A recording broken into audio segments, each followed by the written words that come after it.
Hello, I'm Dango Rose. Welcome to the Mountaineer Podcast, where everybody's listening. The Mountaineer brings you the latest news of the Peak-to-Peak region, in print, online, through our podcast, social media, and special publications. Now, listen in to the latest news of the area with our local journalists.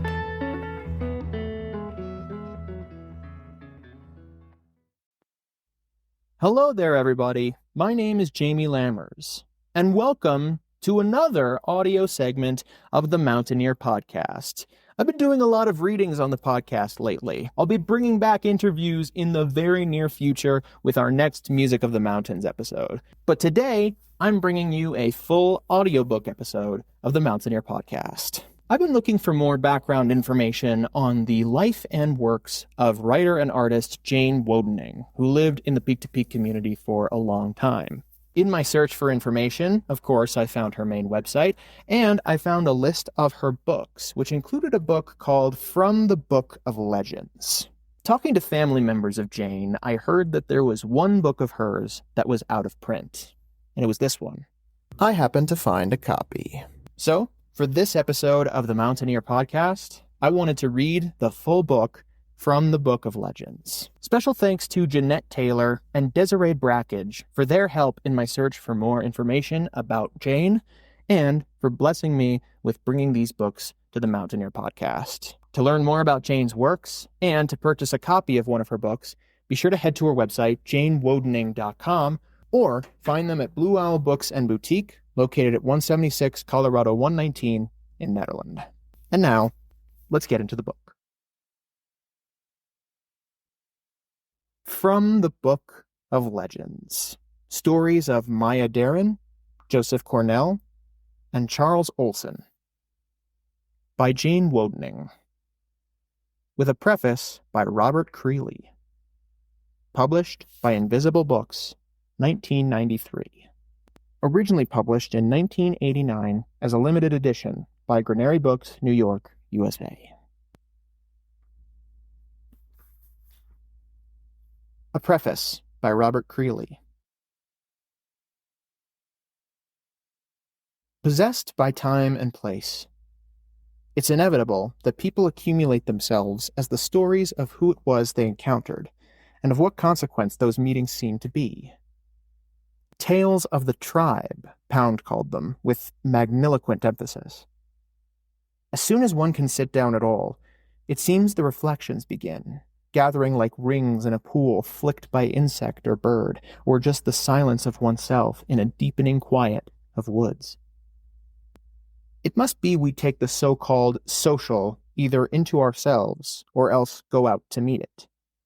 Tell me about them, like they say, is an invitation to make in some way substantial the people who aren't there, and may well never be there again at all.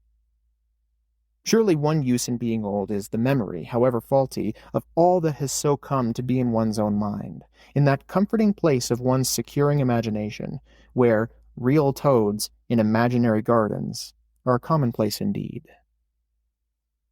I love this book. And I love the person who wrote it, which proves no problem. Simply, they are one and the same.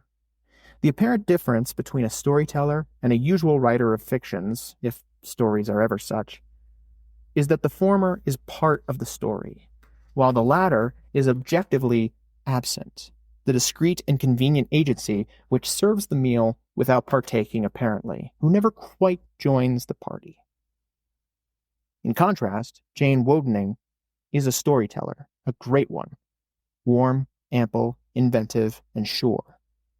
Here, you will be comfortable and comforted at one and the same time. She has always seemed to me a person who might live in any of the world's less human dimensions without problem, whereas my own life has constricted me to a highway of common dependencies, phones, persons, stores, roads, mailboxes, etc. It isn't that she hasn't used such things in her life, but rather that I always think of her as at the edge of a deep but not dark forest, another way of knowing this world, a physical entering into what has most usually dismissed me. So seeing birds light on her shoulder, a so-called forest creature come to her without fear, became just a part of her usual presence. It was what she could do, and therefore was. Now she speaks of the legends, the stories, in which she was also a presence of profound identity. That, finally, is another story in itself. Here, the heroic time of her defining life with the filmmaker Stan Brakhage is told as the intertwining stories then encountered, again, of the people who were there. No better stories will be told than these, because no one else, as she, was there to tell them.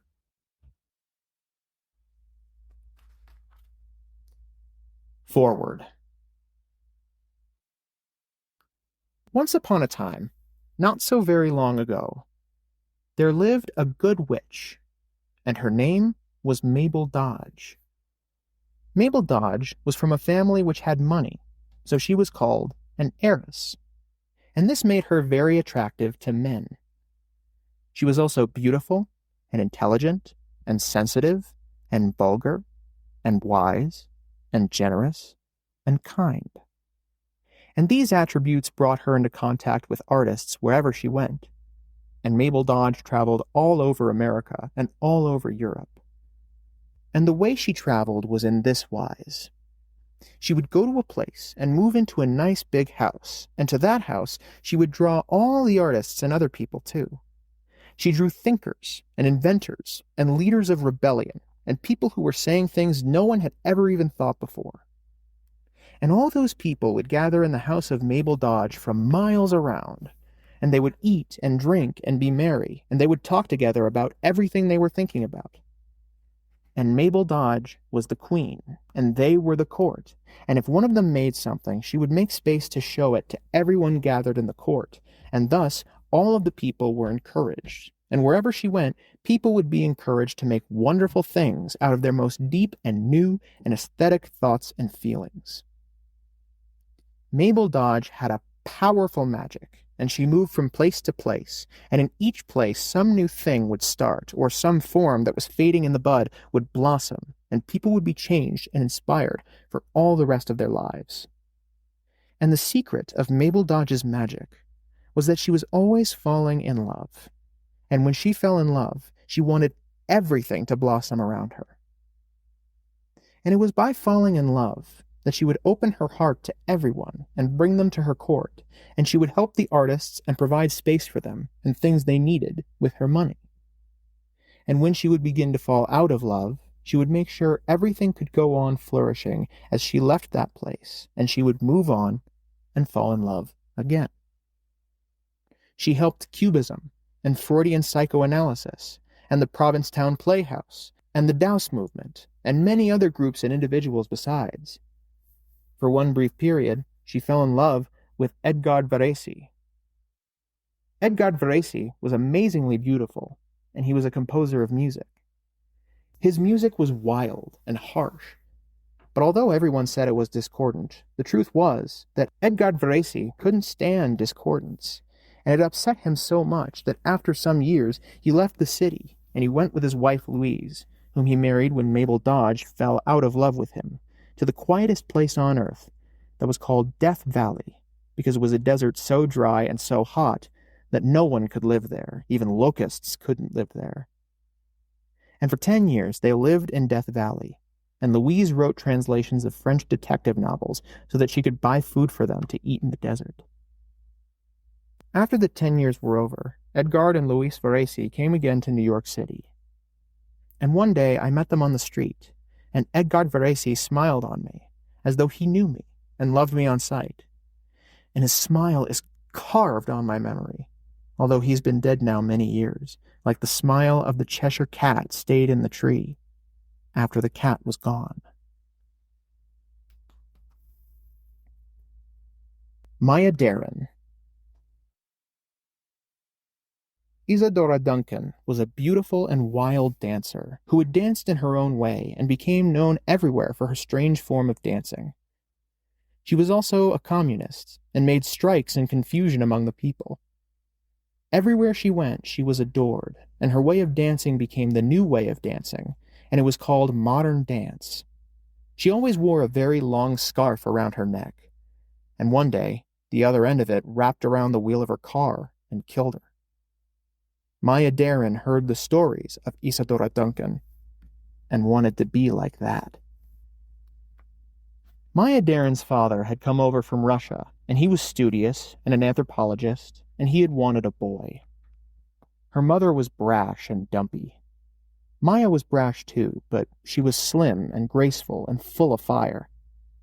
She was a born dancer, and she had rages that were fierce and wild, and she was so small and dainty that no one could disobey her. When she was very young, Maya went to Oregon, where she found many lumberjacks who were all big, powerful men with bulging muscles, and she roused them and organized them and led them in a wildcat strike, and thus she was a communist leader.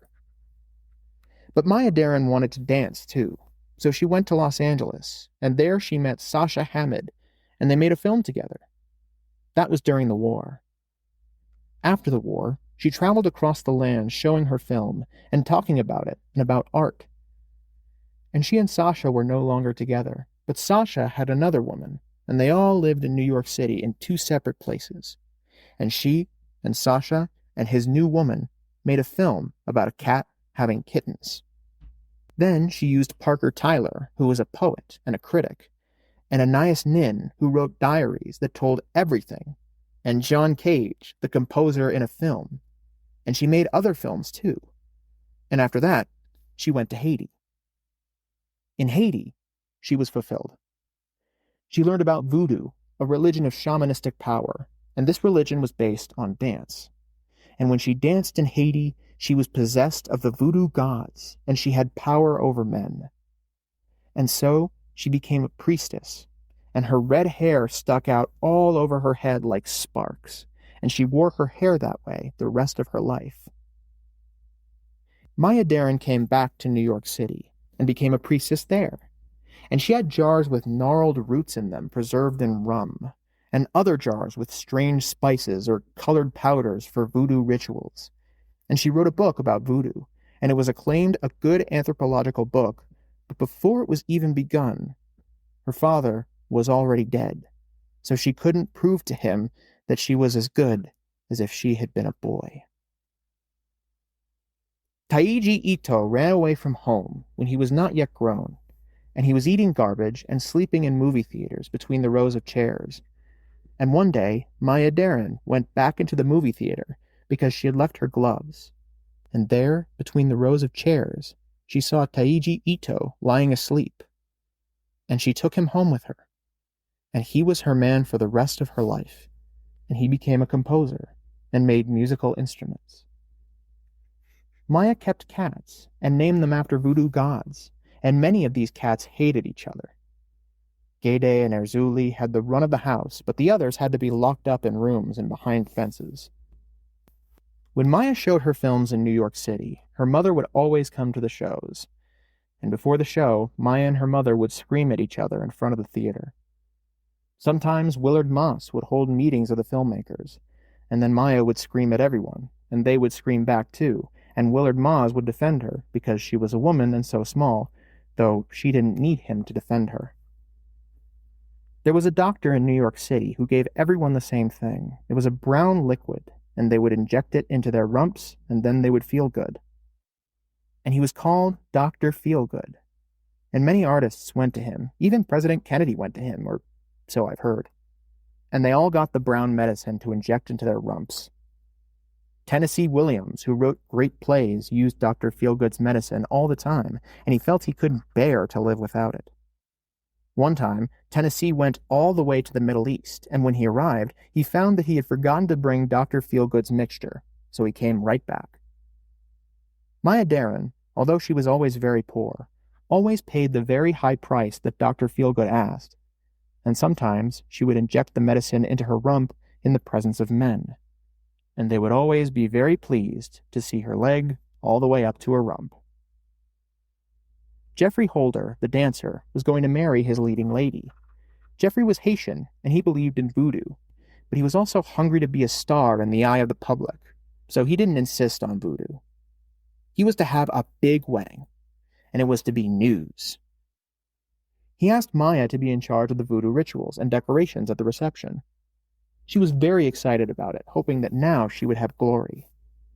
Maya was always looking with a raging hunger for her big chance. She went to the big house where the reception was to be. She should have known it was going to be bad by the tiny room she was given. She started getting angry when they wouldn't give her money to buy the things that were needed, shoved her into the background whenever she pushed herself forward. By the wedding day, she was screaming at them now and again. She had asked Stan Brakhage to come and bring the filmmaker Larry Jordan, too, and they could both help her by photographing on film. Stan helped her with the floating candles in the goldfish pond, and when they were all alight and afloat, he photographed them. And in her mind, in that small gesture, he was the only one who helped her. And so, when all the people were gathered at the reception, Maya Deren became possessed by the voodoo god Papa Loco. She went into the kitchen, and she started to roar, and she picked up the refrigerator, which weighed several 100 pounds, and she threw it across the kitchen. The women who had been preparing the food came running out with their hands waving and their eyes rolling, and Jeffrey Holder and some other people went into the kitchen and took Maya and carried her upstairs to her room. Members of the wedding who understood voodoo stayed with her there, got her into bed, where she sat roaring and demanding things to be brought to her. And the way she roared was she would roll her head from side to side and roar with each breath. She asked for rum to be brought and set aflame, and she asked for Stan to be brought. They brought another Stan, Stanley Hardt, but she didn't want him, she wanted Stan Brakhage, so Stanley Hardt went down again and got Stan Brakhage and sent him up to her room. Stan Brakhage had had an experience with Papa Loco before this, and it had been in this wise. He was making a film in Colorado in the mountains, and he had only the mornings to work on it. As it happened, that summer in the Colorado mountains, it got cloudy every day in the mornings, and Stan couldn't make this film in the rain and the clouds. After many days of this, he complained of his problem to his friend, the painter-sculptor Angelo Di Benedetto, who had been to Haiti too, and to Africa, where they have voodoo also. And Angelo said, "Why didn't you tell me sooner?" Angelo got out some of his father's homemade wine, and with the wine, he drew a circle on the table, and, mumbling in a language Stan couldn't hear or understand, he spoke with Papa Loco, who was the god of the weather and of ritual and of art. And from that day on, the sun shone every morning in the Colorado mountains, and Stan could finish his film. Stan went up to Maya's room, and she was sitting up in her bed and rolling her head and roaring. The other people there, Haitians, were caring for her, and they were not afraid because they knew it was Papa Loco. And the rum was burning with blue flames in a bowl beside the bed, and Maya put her hands into the bowl of blue flames and flung them all over Stan Brakhage and blessed him in the name of Papa Loco. It was Stan's only suit, and he feared to lose it, and he tried to brush the blue flames off, but the Haitians told him the flames wouldn't hurt the suit, and they didn't. Later, Maya tried twice to curse Stan. Once, when he was 2 hours late to a gathering everyone was to come to and fold and stamp papers to advertise a show, and the other time, when he made a film of the birth of his first child, because, she said, he had revealed too much of the mysteries of women. But Papa Loco shielded Stan, and Maya's curses didn't take effect.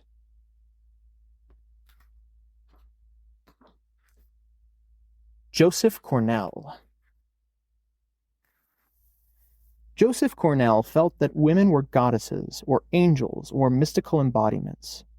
He lived with his mother and his crippled brother on Utopia Parkway, which was on Long Island. They lived together in a little house in a row of little houses all alike. There were curtains made of lace on the front windows, and a green lawn of grass which they paid a neighbor boy to keep mowed. Behind the house was a patio, paved with stone, and on the patio a little round table with chairs made of twisted wire. In the middle of the table was a big umbrella, green, with white fringes all around it. The fringes would flutter and dance whenever a breeze came by. Behind the patio was a garage, where a car was supposed to be, but Joseph and his mother and his crippled brother had no car, so Joseph could use that space to store his magical boxes. Joseph was always very thin. Anywhere you looked at him, you could see exactly how his bones went. In his eyes was the look of dreams laid over hurt as a poultice. Joseph was a dreamer, and his dreams were as beautiful as the most beautiful bird singing in the most beautiful tree, as mysterious as an angel in clouds, or an old carved cabinet full of drawers, some of which are empty and one or two are locked.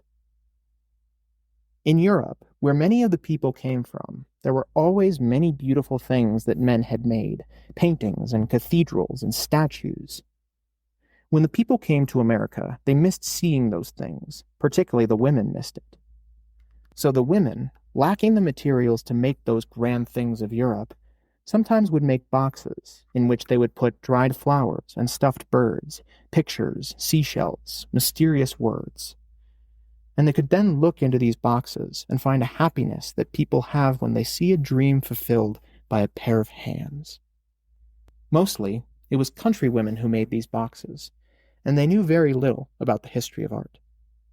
Then, as the years went by, there developed in America quite a bit of painting and statues and grand architecture, and so the women nearly stopped making boxes because they didn't need them anymore. Joseph was of a different sort. He was a man, and also he knew very much about the history of art, and he was in the 20th century after the need for boxes was over. But Joseph made boxes, and he put into them parrots, and pictures of cherubs, and angels, and beautiful dream women, and he put in them compasses, and little doors, and the sands of time. He knew many artists in America and in Europe, and many of them at that time were painting their dreams. Salvador Dali was one of those, and although he lived mostly in Europe, he and Joseph became friends. This was very encouraging to Joseph, and he made more boxes. And people would buy Joseph's boxes, and so he could support his mother and his crippled brother, even though they didn't understand what he was making. But the most encouraging and exciting thing in Joseph's life was little girls. Joseph loved little girls with an adoration beyond what most people give to their religion.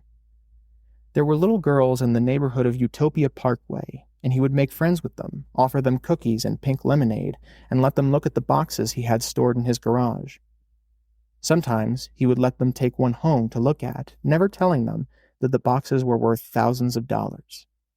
Then they would bring the box back and ask for another, and he would let them take another. Sometimes Joseph would go to New York City and wander around. Other people found New York City ugly and nerve-wracking, but Joseph saw it as a wonderful mystery city full of beautiful treasures. Sometimes he would see a young woman shopping, and he would follow her, imagining her in the dress and time of an era of dreams, perhaps a Renaissance woman or the lady of the castle. And while he was following her, and maybe for weeks afterwards, all unbeknownst to her, that young woman would live a life of perfect beauty and romance in Joseph's mind. He went to a lot of movies while he was in town, and he fell deeply in his fashion in love with Greta Garbo. And finally, he made a box in honor of her, and the gallery put it in a show. And Greta Garbo was told that Joseph had done this, and she came to the show. She swept in, followed by attendants, and for a long moment she stood in front of the box Joseph had made of her. Joseph went up close behind her to know what she would say. She turned at last to one of her attendants, and in her deep Scandinavian voice said, "Why did he do that?" In Joseph's eyes the pain swelled up and pushed away the dream. After she left, he took the box off the gallery wall and carried it to the back room and broke it into little pieces. There was another movie star he loved, and her name was Rose Hobart, and Joseph got hold of a film of her and he edited it. He found other film, too, of gymnasts and trained seals and European city streets, and a magical bookstall that held 1,000,000 dreams, and thus he discovered film. He had a friend whose name was Rudy Brakhage, and Rudy was a cinematographer, and he knew all about film and taught Joseph how to edit. Joseph didn't ever want to photograph, but one day, in a park in New York City, he saw things, birds and little girls playing, a statue, a fountain, and he spoke with Rudy about it. And after that, now and again, Joseph and Rudy would go to a park and make a film. The way Joseph told Rudy what to photograph was he would point to something, or he would gasp, and Rudy would follow his eyes. The children would be given coins, and Rudy would photograph them. Then, for months or even years after, Joseph would edit the pictures Rudy gave him. Later, when Stan Brakhage came to town, Joseph was very upset because the elevated railroad on 3rd Avenue was to be torn down. Those trains had been grand. They had stained glass and varnished wood and other things out of another time. And Joseph asked Stan to make a film before the tracks were torn down. And Stan did. Stan was very poor, and he often went without food, and Joseph invited Stan to his home on Utopia Parkway for lunch, and Stan went there with a raging hunger for lunch. He and Joseph sat together on the patio under the green umbrella, and the white fringes fluttered in the breeze, and Joseph gave Stan 2 sardines, a sprig of parsley, and a glass of pink lemonade. When Stan left Joseph's house, he was staggering with hunger, but he had seen Joseph's world of dreams, and from that time forward, Stan Brakhage could open the inside of his mind and make his films there. But also, after that, Stan, whenever he went to Joseph's house, would try to eat something first, even if it was only half a niche that someone had thrown down on the sidewalk. Stan lived at that time in a filthy corner of a burned-out building on a dingy, miserable street named Spring Street, and one time, Joseph went there to drop in on Stan.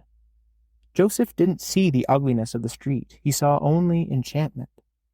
He bought 2 ices from an Italian with a pushcart and carried them up through the hollow building to Stan's hovel.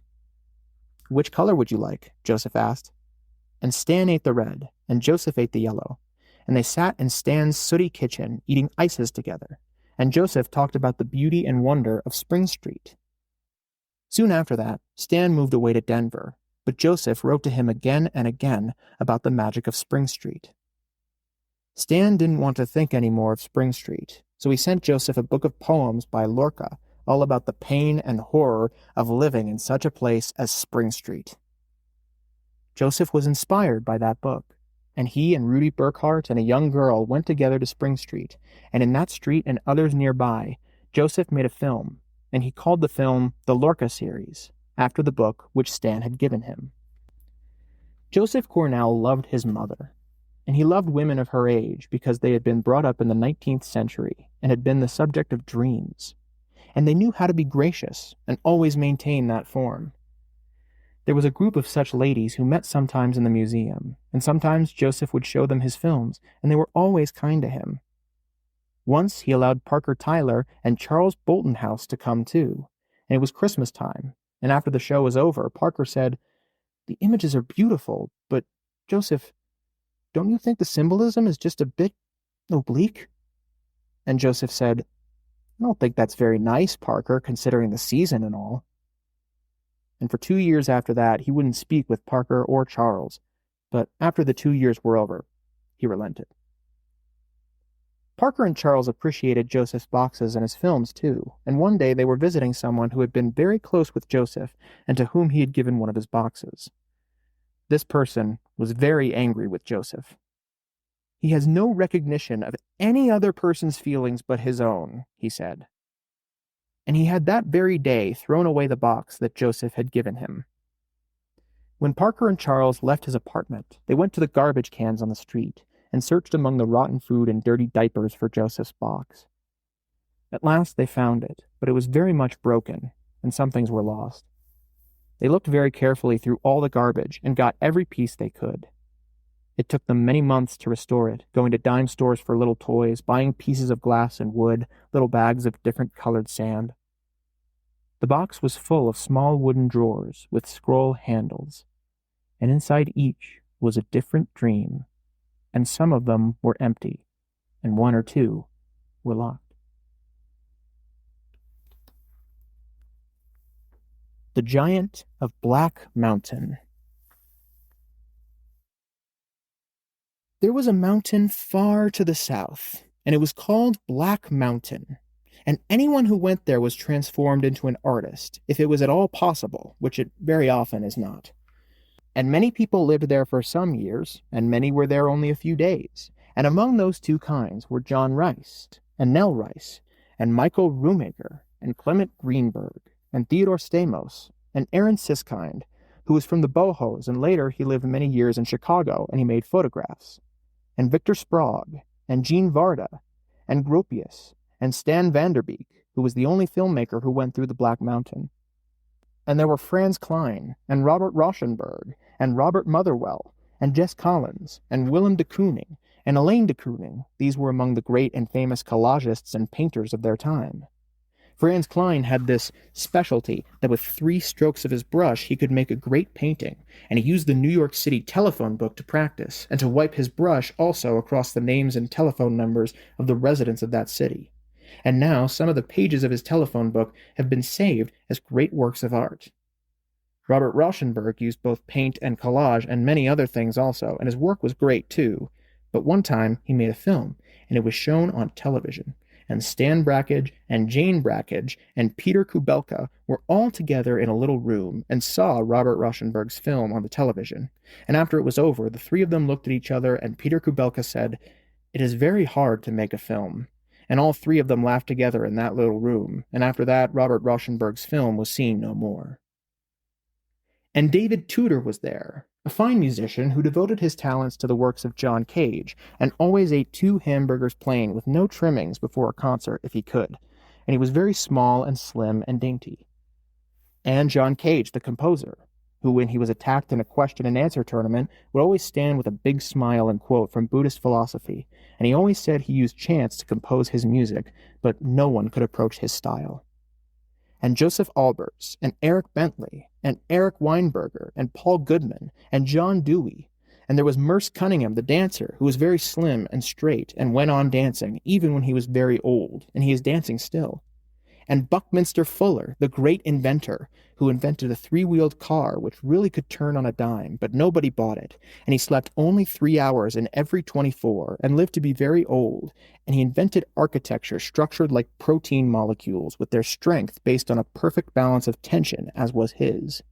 And John Chamberlain, the sculptor, who later became very famous making sculptures out of car parts, and he told me once he would make a sculpture out of styrofoam in Texas that was 1 acre each way and 1 acre high, and I said I would like that if I could walk through it up to the top, but he didn't want that, and he did make it, but with no passage through it.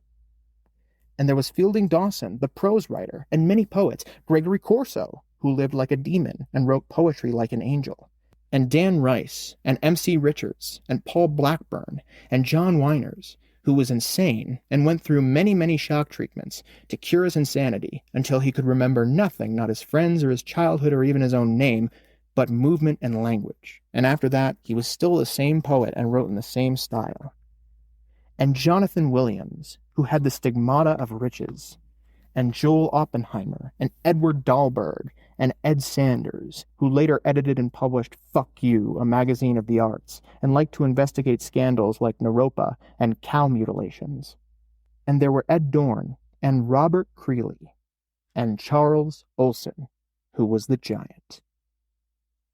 Charles Olson spent many years in studying the history of civilizations long ago dead, like the Mayans far to the south, and the Hittites away off in the Middle East, and for many years also he was consulted by politicians so that they would know how to run the country. That was in the time when Roosevelt was president. Charles Olson stood head and shoulders above everyone, and he had bushy eyebrows and wispy hair and great, sad, piercing eyes.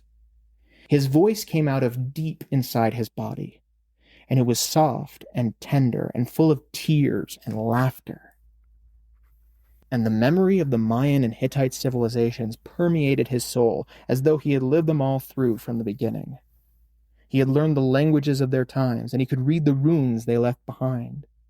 He had crawled and slithered, big as he was, through the tunnels of the Mayans, and he had seen what they had written in the depths of those tunnels. There was a man who had written of heroes and adventures, and who had died some years before Charles Olson was born, and his name was Herman Melville. Herman Melville had written of a great whale, and of a man who went to kill the whale. And in that tale, Charles Olson saw that Herman Melville had turned time into space, and it could be walked through in the mind. And this too permeated his soul. There was one man Charles Olson worshipped above every living man, and that was Ezra Pound. Ezra Pound was a great poet, and he could write in any form and many forms of poetry he invented, and he could write in many languages, both dead and alive. And he knew about histories, too, of civilizations and leaders of nations and wars and thought and what they said and did and why it happened and how it affected what came after. Ezra Pound had been very helpful to many poets for many years in his youth, getting their poems into print and helping them in any other way he could, even to helping them write their poetry as he did re-edit T.S. Eliot's long poem to where it became a great poem and known to all the world. But there was one nation of people that Ezra Pound abhorred, and it was a nation that was present and part of the story of most of recorded history, and that nation was the Hebrews.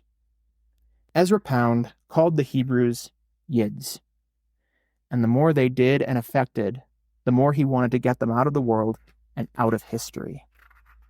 This abhorrence was the original source of Ezra Pound's tremendous energy, and it warped his great work, which was to be the entire history of all of civilization. Charles Olson went to visit Ezra Pound and humbly asked his help with writing poetry.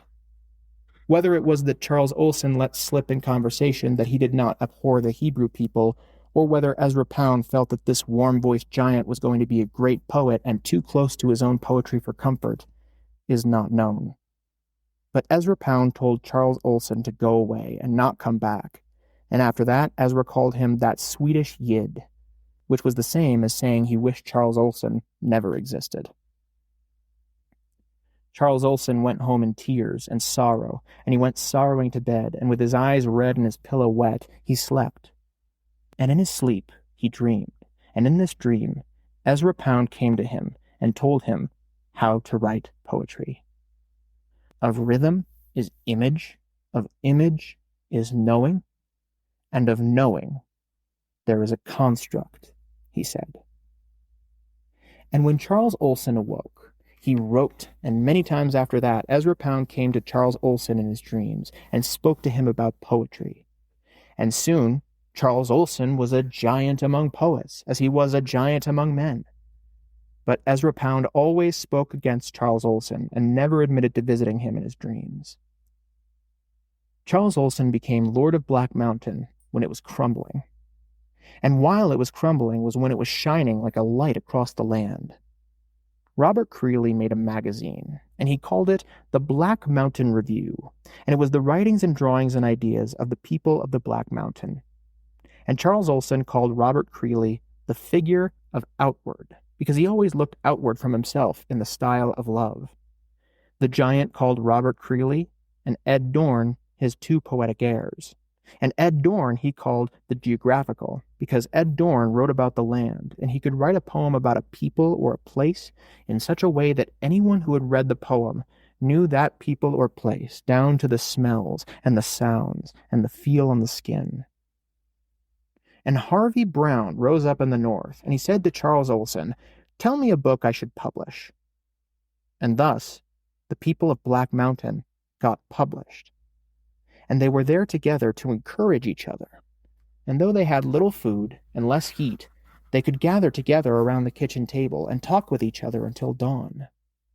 And from these encouragements, the people of the Black Mountain felt that there was some possibility that the way they thought might be able to exist in the world, and perhaps even flourish. Then the Furies came to the mountain. Nameless human-like forces buzzing and roaring on motorcycles, wearing black leather jackets and goggles, and Black Mountain had no defense against them. And there was no money at all, and the bill collectors hounded them. And the people of Black Mountain went away, and nobody would come to replace them. Black Mountain had never had the support of money and prosperity that other schools had. It was ephemeral. It lived on hope and on magic, but the magic was not defensive or firm. It was a magic that made it possible for people to develop in their own ways. And so, when it was over, instead of turning into a relic of itself gradually, as happens when a school becomes an institution, it crumbled simply. And when Stan Vanderbeek went back, as people do, to visit the old school, he found Charles Olson there, alone, wandering and muttering and doing paperwork to get rid of the place the rest of the way and pay off the creditors. People worried about Charles Olson then, fearing that he would remain there as a haunt because of all the hope he had had and all the remembered joy. And for many months, he did seem to be haunting the Black Mountain, sitting alone with his wife and baby by the kitchen table, covered with dust, where everyone had been used to gather, talking and laughing and touching each other's minds with inspiration. He would sit on that chair by that table and stare out the murky window, and the screen door would bang as the wind blew. And he would not get up to close it because it made him feel less alone. But finally, he escaped. The giant escaped from the crumbling Black Mountain, and he went to Gloucester, Massachusetts, where he had lived when he was a child. And it was there, in Gloucester, that he bloomed the fullest, writing poetry out of the history of that city and the ships that came into its harbor, and of Dogtown down the road. In Gloucester, Charles Olson was very poor, and very often his wife would go down to the docks and pick up trash fish that the dock workers had thrown away, and sometimes these fish would make them sick. Charles Olson wandered the streets of Gloucester, and he talked with people to get the legends of the place, and he searched through old records of buildings and of ships to feed his poem. The men of the ships and the docks talked with him about the history of the places of Gloucester, and some of them were proud that he was making this poem. But the people who ran the city thought he was a nuisance, and when they saw the giant coming to their offices with a petition to keep the historic buildings as they were, the city people would hide, or they would say they were too busy to see him, or some would sometimes be brave and let him in and talk with him about how there must be progress and change in this time, that without progress and change, there would surely be poverty, which to their minds was the worst thing possible. And they would look at the giant's shabby clothes, and they knew where he lived, in a rickety old place up a rickety stair, in the old part of town where the fishermen lived. But Charles Olson would be pacing the office, and gesticulating out the window, unashamed that his elbow stuck out through a hole in his sleeve.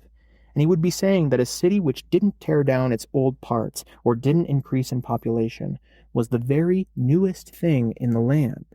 That a city should not remove its history from the sight of man. But then the city man would say he had an appointment, and the giant must go away. Charles Olson was a gentle giant. There was only one time he ever struck a man, and when he did, he broke the man's jaw, and Charles Olson was as pleased as if he had finished a good poem, but he never did it again. One time, Charles Olson was in the Capitol with Robert Creeley, and he was asked to go to visit the National Court that very evening, and he knew that the color of his shirt must be white because it was the only color of shirt that was acceptable in the National Court. But the giant had no white shirt, and there was no way he could buy a white shirt for his size because such a thing would not be made except by special order, and he had no money to pay for such a special order. So he took a sheet from the bed of the hotel where he and Robert Creeley were staying, and from the large hem of the sheet he made the collar of the shirt, and from the smaller hem of the sheet he made the button placket down the front, and the rest he wrapped around his body every which way and covered it all up with his suit coat. It is not recorded what the court thought of him, but he had achieved the wearing of the white shirt, and thus he was not disrespectful. Afterward. Once I was introduced to Maya Darren. It was at a party, and she was little and bursting with fiery grace, and I was big and young and pregnant. And we moved toward each other to shake hands, but as our hands approached each other, something told each of us not to touch the other. There was some electricity in the air between us, and we neither one wanted to shake hands. We both stepped forward and reached out, and as our hands almost touched, we both pulled them back and stepped back. And we both said, "How do you do?" And after that, we kept as far apart as we could. I knew Joseph Cornell a little through letters. Once I sent him my picture, and he wrote back that he'd like to see me dressed in the costume of the Renaissance. And one time, I went to drop in on him where he lived on Utopia Parkway, and I brought along my daughter Crystal, who was about 3 or 4 years old at the time. But Joseph wasn't home. His mother was there, and she was very nice to us, and we sat and talked a bit, and then we went away. And after that, he called Crystal Fille de mon choix, and he said he was sorry he hadn't been home. And I said we'd try to come and visit again, but we never did. And Charles Olson and I had many friends in common, and we liked to talk about each other sometimes. And once after his wife Betty died, we talked on the phone about how bad he felt because she had died. But Charles Olson I never met either, though I liked the way he thought about things. I think he felt people and histories as heroes and legends, too. I like to think that if we had met, we would have immediately been friends. The rest of what I have told to you is the way I remember the stories I heard. Here's how this book happened. I was reading The Mabinogion as translated by Lady Charlotte Guest, and I was thinking that once the heroes in that book were real people walking around on the earth, and they had hands and feet and faces, and they cared about things. And they lived interesting lives so that other people talked about them. Even after they had died, people talked about them. And in the telling and across centuries of telling, those earlier people came to look like heroes. And it was true. They had been heroes all along. And I thought, I know a lot of people who live interesting lives, and there are people I've heard a lot about, and maybe only just met, who look to me like heroes. Jane Wodening, Gloucester, October 3rd, 1988.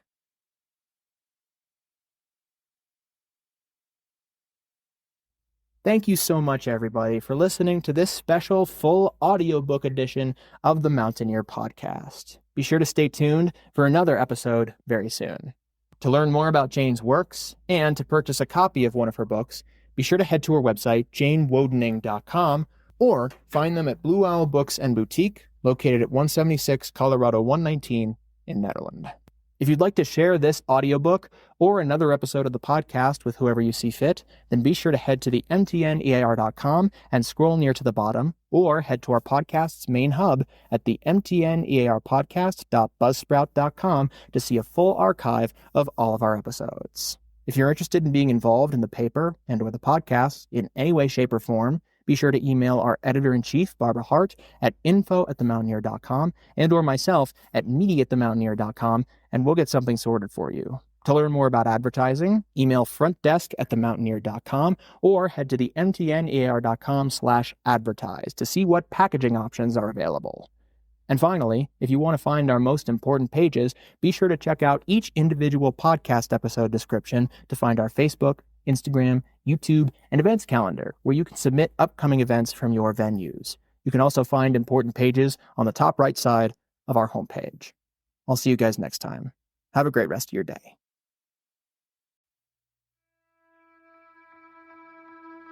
And that's it for our show.